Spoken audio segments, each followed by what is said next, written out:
Hello, lovelies. Welcome to Narc Formula. My name is Freedom. Thank you for joining me.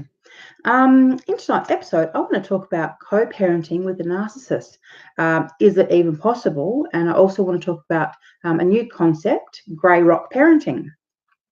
So before I start, if you like my videos, please remember to like them, subscribe to the channel, and to help me grow the channel, also share on other social media platforms would be very helpful. All right, so let's get into this. So look, first of all, I've got to give you all a big heads up because co-parenting with a narcissist is not going to be easy by any stretch of the imagination. And to be honest, not everyone should try it. You know, some narcissists, the only thing you can do is go no contact. And if that means, stopping them from seeing the children, moving interstate, if you need to do it, that's what you need to do. Just purely because of things like, their lifestyle, their kind of behavior, their selfishness, their recklessness, all that stuff. It's dangerous for kids. That's the reality. Narcs can be dangerous for children. And obviously their self-centered lifestyle, with all the kind of women and drugs and it's that recklessness that goes with them. It's not a healthy kind of environment for children to be in. So if you're in that situation where that's what you're dealing with, then don't even worry about doing GreyRock. Get yourself a court-ordered arrangement so that you have sole custody and he has minimal or no access at all. It's a tough call, but the reality is that you, as the mum, need to make that decision. All right.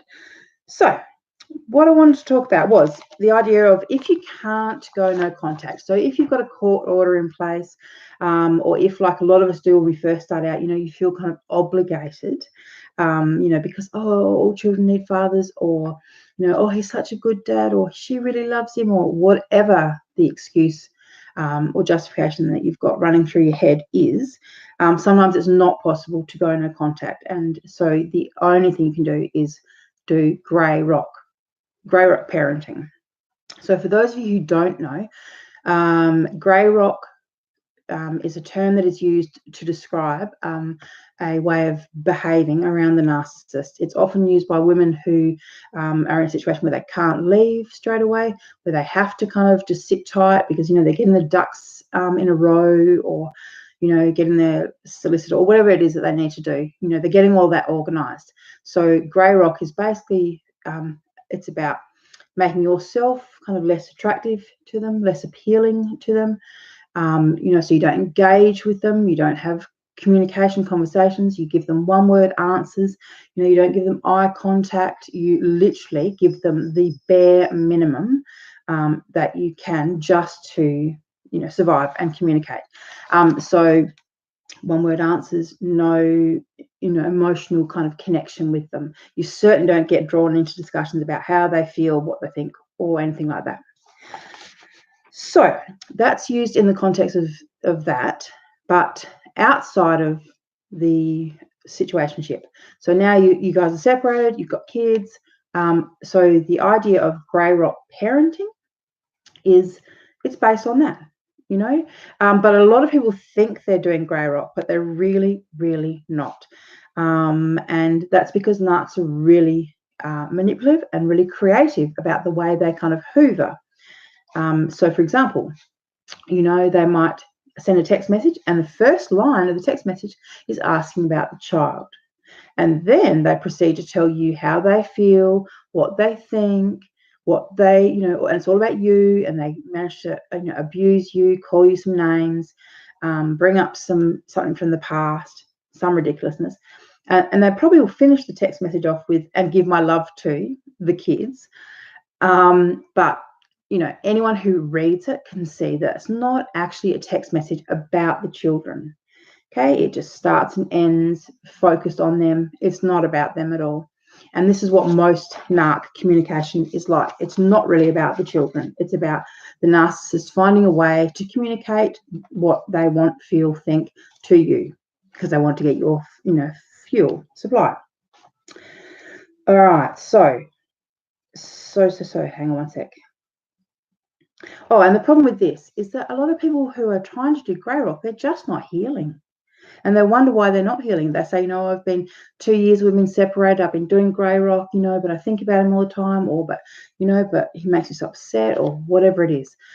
This is because you're not actually doing GreyRock properly. So in a perfect world, we would all have no contact with them. That would be an ideal scenario. Absolutely no contact, because that's the best way to heal. You don't look at them, you don't see their face, hear their voice, you don't have to think about what they care about, think about what they want you to think about. You don't have to feel their emotions. You just don't have to deal with any of that shit. You get to just say, well, you're toxic, you're not healthy, and I don't want anything to do with you, and walk away. And that is a beautiful thing, because you can heal. But as I said, a lot of people are thinking they're doing GreyRock, and they're just not. So, all right. So, just quickly. So, with the narcissist, so how and why they get fuel from these kind of situations is that they're getting power and control from it. So they're getting you to jump, do their bidding. They get to feel like they are still in control. They get to guilt trip you. Get to see how you feel, so they get to kind of check your temperature, see how you feel. Like, do you care if they're upset? Do you care about these things? Because that's what they really want to know. They're often punishing you, so anything that hurts you gives them fuel, because it makes them feel powerful. It makes them feel like they still have an impact upon you, so therefore that's power. Sympathy, they get sympathy from these kind of acts, and they love getting fuel from sympathy, and it's all about them. So they're completely self-absorbed and self-entitled as well. So, for example, I'm hearing, of women who are receiving text messages at 4 o'clock in the morning, because he just wants to get off his chest how he feels about his children. And, this woman's responding because she thinks they're talking about the children. It's 4:30 in the morning, God damn it. This is what I mean. This is just this self-entitled attitude. And how high and how fast can I make you jump? So I want to talk about something that I heard just the other day. So this woman and her husband, obviously they're separated. He's a narcissist. So we'll call her Jane. And so little Johnny lost his first tooth. And Jane, because she's a nice and decent human being, took a photo, sent it to the ex-husband, yay, tooth fairy, whatever the message was. So the narc husband replies, and it's all, oh, that's great, wish I'd been there, which sounds, fair enough. Then starts, I can't even begin to think about all the things I'm going to miss out on. And basically starts to blame her for the breakdown of their marriage. Just blah, blah, blah, blah. And because, she reached out, she's trying to appease him and trying to make it all okay with him. So she's communicating and talking back. But in her mind, it's, well, we're talking about the child, and yes, sure, the child was the topic. It's got nothing to do with the child, though. It really doesn't. This is just all about the narcissist and them getting fuel from you. And so let's talk about this GreyRock parenting. So first off, photos are not a right. That's a privilege. He should be thanking his lucky stars that his ex-wife gives two shits enough to send him a photo. I know plenty of people who wouldn't have sent him anything. I wouldn't have sent him anything. When I first started this journey 2 years ago, I would have been the sucker that sent those photos. And in fact, I did. But now I know that in actual fact, what happens is those photos get used to gather fuel from other people, fuel via sympathy. So he gets to show the people the photos and go, oh, look how beautiful my daughter is. I never get to see her. My ex-wife's such a bitch and she won't let me see her. She just took her away from me. So they get the sympathy. They use the photo that you sent them. So yes, it's photos are a right. They're not, a privilege. They're not a right, you know. So for GreyRock Parenting to work, you have to dial it right back. Okay, you've got to face the facts. You are not co-parenting. Right, that's just an illusion that you're hanging on to. Just like the idea that he was a husband and he was a partner. He wasn't either of those things, and he's not a parent, and you're not co-parenting. What's going on here is you're tiptoeing around a very tightly wound coil that's set to go off. Basically, you're still having to work around him. Having to make things all about him. So you're dealing with someone who plays games. And for example, he can be the good dad when it comes to showing off in front of the new supply. But as soon as he actually has the child in his custody and there's no one watching, he just puts them in front of a television and going back to smoking bongs or whatever it is that he's doing. I mean, this is the reality, people. Narcissists really don't care about children unless someone is watching them. And then they'll put on a great act. So everyone will go, oh, he's such a good dad. Did you see the way he was with her? He was just so cute. Dear. Anyhow, so getting back to it. So why does this behavior work? So they've been getting awesome negative fuel from you, from these anything that creates, a fight, confusion, anything that makes you cry, anything that has you texting with them backwards and forwards, because at the end of it, they're going to feel like they've won, like they got their way. They showed you who was boss. They gave you what for. Or at the very least, they made you work hard for what you have. Whereas they should just be, like I said, they should just be so grateful that you even bother to give them the time of day. But, the narcissists, and they're never, ever going to feel that way.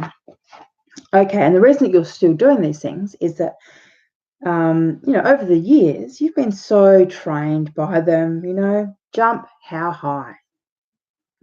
Every time they want something, you literally, you respond to their every whim. When you're in a relationship with them, that's what you've been doing all those years. You've been regulating them emotionally, acting like a mummy figure. So whenever they feel bad about something, they'll either come and take it out on you, and still now they continue to try and do it. They try and bully you, try and intimidate you, just try and get you to be the whipping boy.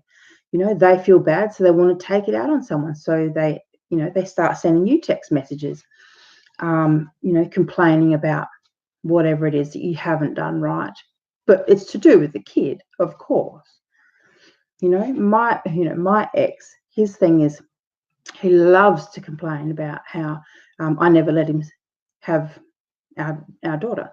He lives interstate. He can't afford to fly her down there, but he likes to whinge and abuse me because that makes him feel good. Whereas the reality is, if I said yes tomorrow, he couldn't even afford to do it. He wouldn't get his shit together, and plus, he'd have to fit a child into his lifestyle. And he's a narcissist. He can't do that. So, yeah, so you're so used to giving them everything that they want. And that's also for some women, they might still be scared of him, scared of what comes next when they say no, scared of the repercussion if they just stop speaking, that kind of feeling that, if I don't answer him, he's going to get in the car and he's going to drive around, and that's what they did in the relationship. They were the bullies and the intimidators. They were the ones who, you said you were asked something, you answered straight away, because you knew if they didn't, the next thing they'd be coming across the room at you or whatever it is, like I said, getting in their car, driving around, coming to your work, causing a scene. I mean, they really are delightful. They really are. And as I said, they should just be so grateful that any of us have anything to do with them at all. All right, so let's talk about extreme GreyRock parenting. So number one of this is no phone calls, okay? No phone calls at all. So all communication has to be written communication. And this is kind of a twofold technique. One, you don't have to listen to their voice. You don't have to think about what they want to talk about. You don't have to get drawn into that. It gives you kind of a psychological space. At least when they send you a text message or an email, as I said, you don't have to hear their voice. You don't have to feel their impatience while you're thinking. You can actually have time and space to read it, think about it before you respond, if you respond. Whereas on the phone, you just automatically have to do what they want because they're there being demanding. You end up saying things that you maybe don't really want to go ahead with, and then you're stuck because they say, oh, well, you said that I could. You said it just last week. You said it, even though they actually pressured you into saying it. So from now on, all things written, text message or email is fine, but nothing over the phone. They ring, hang up. All right, so obviously, if you've got court orders in place, you're going to have to do whatever kind of contact the court says. But, I mean, there's nothing to stop anyone from going back to court with evidence if there is abuse or if there is neglect or any of the things that would make you want to stop having contact, having contact with the child. If you need to go back to court, do what you need to do. So the main thing, what you need to remember here is, when you're talking about the children, you don't need to talk about it. Okay, you just need to inform them. So, for example, you have your agreement, like I said, in writing. With weekends, custody, access, however it is, whatever your setup is, have it set up that way, and make sure you don't allow for any alterations of that. No changing it up because he wants to change things, wants to take them away, wants to have different dates. None of that. Stick to the court-ordered dates because, like I said, this changing it up is about nothing more than getting you to do what they want and making them feel powerful. So stick to the dates. Don't be changing anything up. And remember, as I said, when you're communicating, you don't have to discuss his feelings. So his feelings, his thoughts, his wants, or anything that he's upset about. You don't have to give two shits about anything that he thinks anymore, about what he demands. These aren't his rights anymore. This is all just a privilege now. All he's got now is privileges and responsibilities. So, and in his mind, it's all about just his rights. He thinks he's just got rights to come and go, do as he pleases, and not be held responsible. But in actual fact, he does have responsibilities, and as I said, and all the rest is just privilege. All right, so I would definitely suggest absolutely minimal contact. As I said, I don't think that narcissists, by their nature, are good parents. I think they use children as tools and as weapons. I think they also use them to get fuel, and they don't think twice about hurting the very same children that they're supposed to love. When they become teenagers, for example, when they stand up to them or don't give them the fuel, that like they used to when they were little kids. And I just think, from personal experience, from all of the research that I've done, I've literally never heard one person say, oh, yeah, my ex is a fantastic parent. I've never heard that. I've heard the opposite. I've heard, he puts on a really good act, but behind closed doors, it's a different thing altogether. I mean, that's the kind of good parent you'll see with a narcissist. You'll see the performance, the mask, the act. This is an act. This is part of his construct. This is one of the masks that he wears out into the world. Well, hi, I'm so-and-so, and I'm a good parent. Look at me being a good parent. But I said, behind closed doors, he's not that person. That mask comes off. And the child is stuck, or the children are stuck with someone that you tried to escape. Okay? So just think about that. All right. So if you do decide to send him school reports, tooth fairy updates, photos and things, like I personally wouldn't. I just wouldn't at all, because as I said, he will just use those things to show other people, to tell them what a bitch you are, you know, here's the child, this beautiful child that I never get to see because my ex-wife's such a bitch. You know, he'll just use it part of the smear campaign. There's two things. He'll use it to smear you, or he'll just use it to gain fuel. You know, he doesn't care about your child's school report. He wouldn't even bother to read it unless he was reading it out loud to someone else, just so that he could hear them say, oh, she's so smart. She must get it from you, you know? And I don't know about you guys, but I'm not really in the mood to fuel a narcissist. Like, I just don't feel like being that person anymore. You know, I spent years doing it, and I really just am not okay with doing that anymore. So I've stopped sending photos. I'm not sending school reports. I've done all these things. Like, I've sent photos, sent school reports. I've done it all. I'm not doing it anymore, you know, and I seriously recommend that you think about that. Don't feel obligated, you know. You're not obligated to do those things at all. And in fact, if he wants the stuff from the school, let him contact the school himself. Let him put some effort in. I don't think he'd even bother. If it actually came from a third person, I don't think he'd bother. I don't think he'd care. I mean, he might turn up to a school function if he knew you were going to be there. You know, if you could cause a scene, get some fuel, you know, he might. But the vast majority of them, they've got better things to do than attend school functions or read school reports. You know, there's supply to go and gather for a start. All right, darlings, let's have a look. Okay, what have we got? Yep, so with contact time and visits, so make sure you stick to the court order. Absolutely no alterations. So if he doesn't turn up, too bad. No rescheduling to fit it in. No, who cares about whatever story he comes up with? Just remember that, because, you know, Narcs are very manipulative. You've been manipulated for years. You've been doing it his way for years. He's been able to come and go as he pleases for years, and he will try it on. So if you let him, like if he decides to not turn up on the day and then you just reschedule, right, that will set a precedence, and he will realize that he can do that. Okay, and then you will just be, you never be able to figure out, you know, where you're supposed to be and when. You never have a chance to, you know, plan your holidays, weekends, months. You know, just don't involve that stuff. If he doesn't turn up, too bad, he misses out. You know, take the kids somewhere awesome, go and do something really fun. And I would suggest, if he has a pattern of not turning up, two things. I would suggest, one, not even telling the children that they're supposed to go see dad. You know, have their sleeping bag, whatever it is, in the backpack and in the back of the car. But, you know, until he's actually turned up, you know, then it can be like, oh, yeah, dad's here. Maybe you can have a sleepover. Okay, off you go. You know, it can be a fun thing. Nothing worse for little people than waiting for a dad who doesn't show up. That is damaging. Right? So if he does it more than once, go back to court, get that court order changed. All right, so get a third party to do the pick up and drop off, or drop off and pick up.